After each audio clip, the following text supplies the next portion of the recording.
2. The name of power. Chalcedon Report number 332, March 1993. In Micah chapter 4 verse 5, we have a remarkable prediction. For all people will walk, everyone in the name of his God, and we will walk in the name of the Lord our God for ever and ever. To walk in the name means to walk in the power and authority of the person or authority named. The old expression, open in the name of the king, or in the name of the law, reflects this. The name or authority we can rightly claim determines our own power. This is why we pray in Jesus' name, that is, in his person and authority.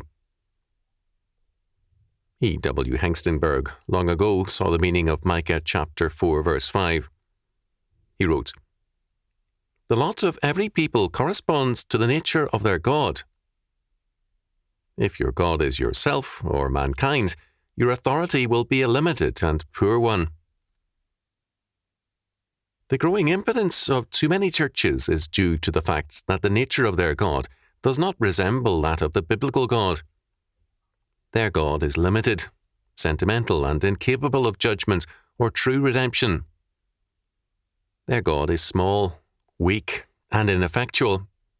He can give advice, but no government and deliverance. To walk in the name of the Lord our God means to walk in faithfulness to his every word.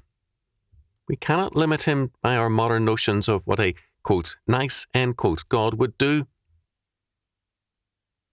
It is interesting to note that, in the days of Antiochus Epiphanes, that tyrant forbade the Jews ever to mention the name of God. He feared the invocation in word and action of the name of power. When his rule was overthrown, the Hasmoneans repealed the decree, but the rabbis insisted that the sacred name remain unuttered.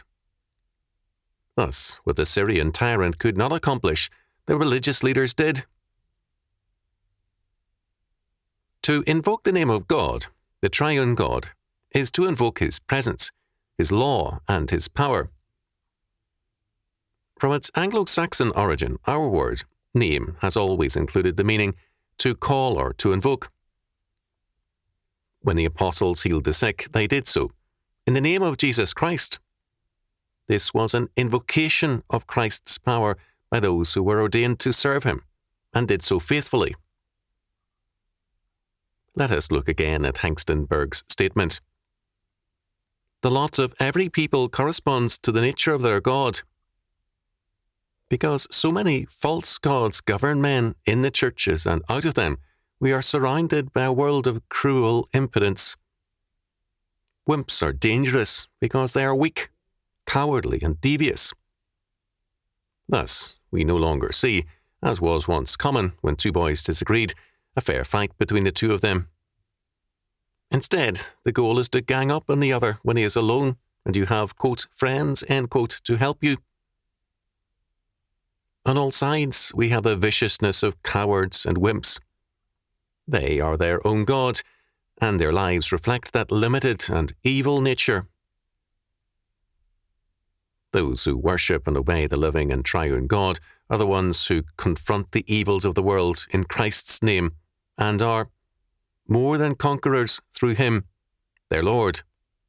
Romans chapter 8, verse 37. The church cannot overcome the world, nor can we, but Christ can and will, with us or without us. We will continue a weak and wimpish people as long as our God is other than the living and true God, in whose name, power, and authority we conquer.